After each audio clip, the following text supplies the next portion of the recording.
Years now, it has been an iconic piece of our community, that being the Everson Museum. And they have been celebrating quite a bit, Rod. I was at the museum today, the first one ever built by world-renowned architect I.M. Pei, who used elements of the Everson later in some of his most famous designs.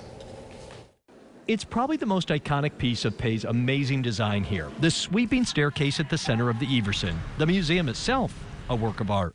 Right. And then, of course, when he went on to design the pyramid at the Louvre, he reuses this design. Yeah. Pei has been back. Last time was in 2000 for a possible expansion of the Everson, but it never got off the ground. But some of his planned design elements for that he used in the Rock and Roll Hall of Fame in Cleveland. I.M. Pei went on to great fame and fortune as a museum architect, but really it started all here in Syracuse, New York with the Everson. You walk into that museum and you go, wow. It's just stunning. Lois Spitzer and her husband Kenneth have been members since the beginning. It struck everybody as unusual and spectacular.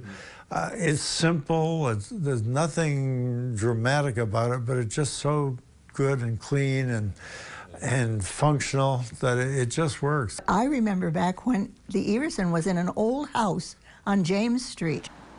How do you go from a house on James Street to that magnificent place? Only with great insight.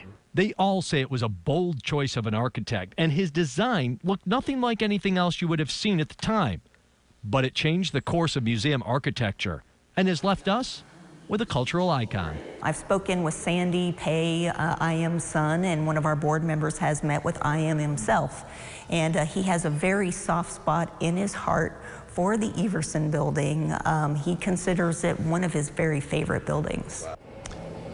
The museum cost about $3 million to build in the mid to late 60s. It was in 1941 when Helen Everson left $1 million to be used for the construction of an art museum in Syracuse. And then in 1961, the museum's Board of Trustees unanimously selected Pei for the job.